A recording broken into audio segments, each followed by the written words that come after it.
Hey everybody, welcome back to the Financial Lit Podcast. In today's episode, we're going to go over some important tenets of living within the iCovest community. Let's get right into it.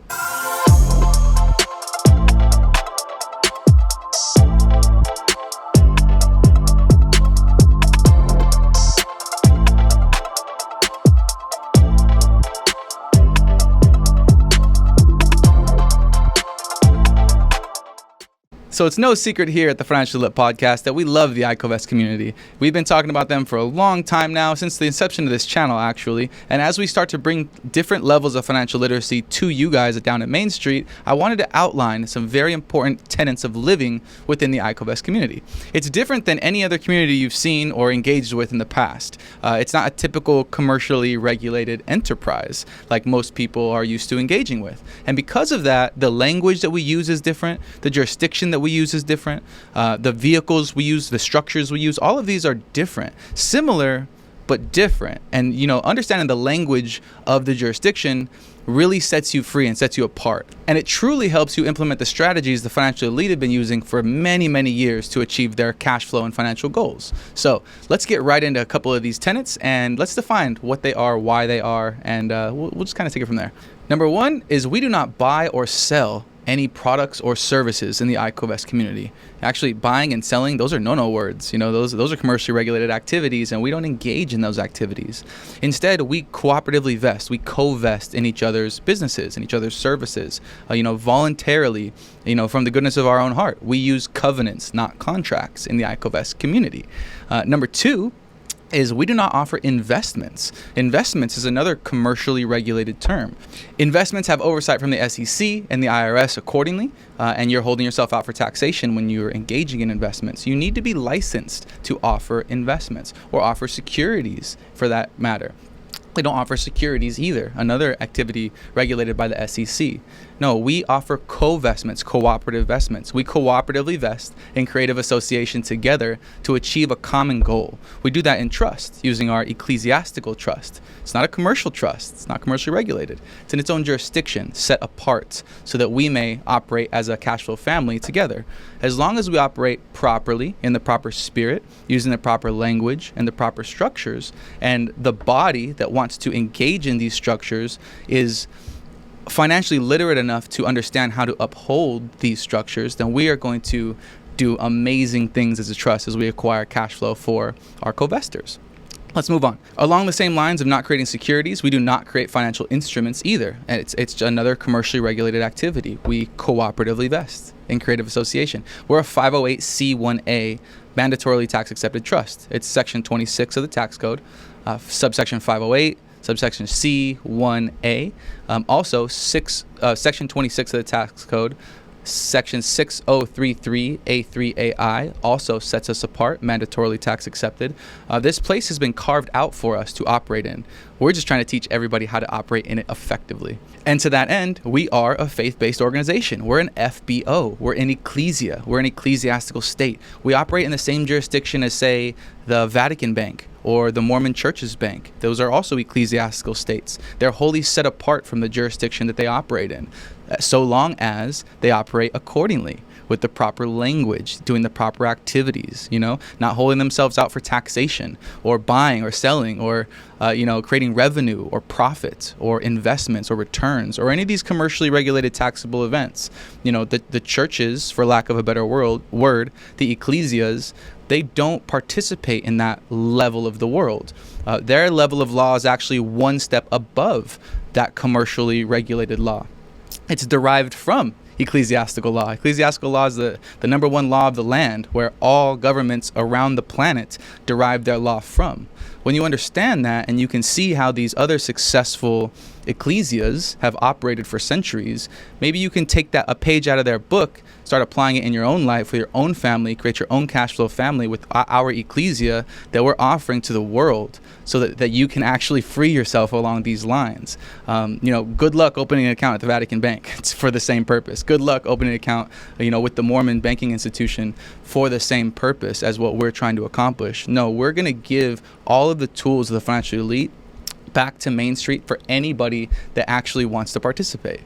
Okay, let me digress. What's the next point on the list? As an FBO, as a faith-based organization, we are an interdependent auxiliary trust of an ecclesiastical state.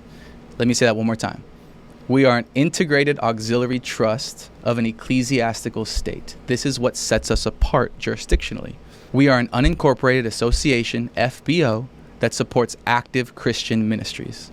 Again, we're qualified under Title 26, 508c1a, and also 6033A3AI of the U.S. Tax Code that sets us apart in this jurisdiction. We're actually a private, closed community of members who all subscribe to our RRSC. That's our Royalty and Reward Sharing Covenant. This is the covenant and the basis of how we interact with each other. We do not use contracts. When you have contracts, you have an offer to contract and an acceptance. That is a completely different action from engaging in a covenant. In a covenant, out of the goodness of my own heart, I extend myself to you with no recourse expected. It's just out of love. I serve you. And because of that, if we have an agreement, a covenant in place, a royalty and reward sharing covenant in place, where I don't expect anything back from you, but out of the goodness of your heart, as you also align with the goals of our cash flow family, of our trust, of our ecclesiastical state, you'll take it out of the goodness of your heart and complete the transaction. And that is the basis of how we operate within iCovest. We covest and we exchange items and services of like-kind value between members. And we do this in covenant. We don't do it in contract. And that it's a very key paradigm shift to understand because it's what sets us free. We don't receive returns on these things that we do within our community. We receive royalties. Any cash flow that's generated, whether it's through real estate acquisitions, life insurance acquisitions, small business or large business acquisitions in general, as we create cash flow in the trust, all of the cash flow remitted back to our iCovestors who helped us acquire that cash flowing asset in the first place. They're remitted royalty rewards in the form of ICOs. One ICO, ICO, AG, and one ICO, ICO, AU. AG and AU are just the nomenclatures for silver and gold.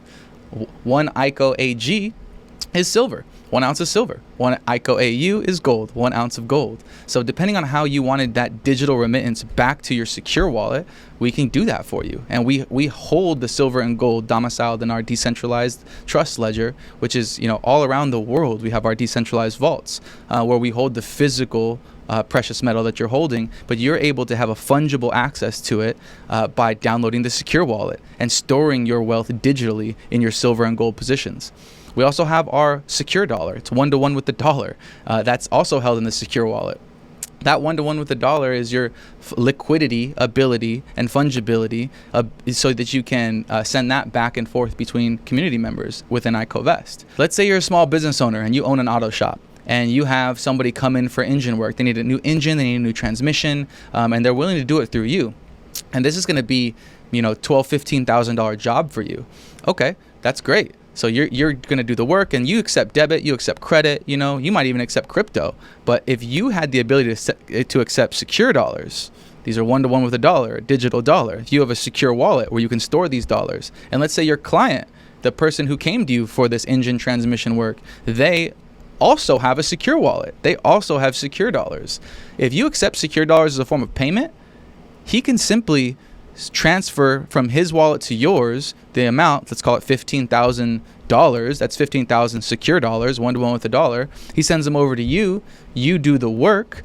That's not a taxable event at all. You don't have to report that to anybody. And, as a small business, the burden of taxation, January, February, March, April, May, about 5 months out of the year go for just paying a small business's tax burden. If you could unlock the ability to do business without having that burden, that could help tremendously, in scaling efforts and, paying people efforts and just growing the business in general. That could help the small businesses of America. So we're trying to stimulate growth all throughout the economy, depending on how you're going to engage with it. Whether you just download the app and you store your wealth there and do it in a small community mindset, Or if you do it in a large community mindset, either way, we're going to syndicate wealth and acquire cash flowing assets, and you have the ability to be a part of it. And all of the ICOs that we redeem for value, whether it's secure dollars, ICO AU, ICO AG, when we redeem them for value, it's a lawful redemption pursuant to our RRSC, the Royalty and Reward Sharing Covenant. And if you have any questions about the covenant, how it works,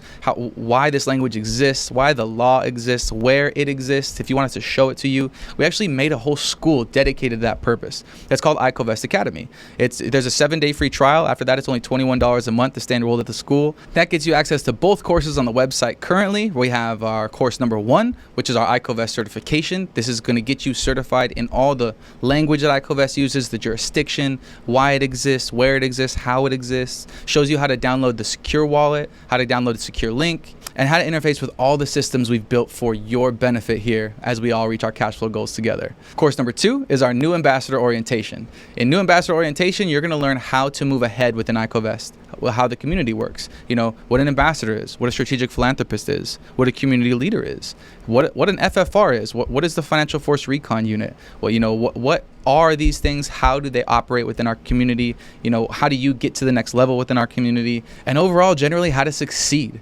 using our systems and implementing this stuff in your life. All in all, guys, thank you for watching. Thank you for being a part of this community. Please like, subscribe, share this video with someone who needs to hear this message and wants to learn a little bit more about the inner workings of the terms within iCovest. And we'll see you guys in the next video.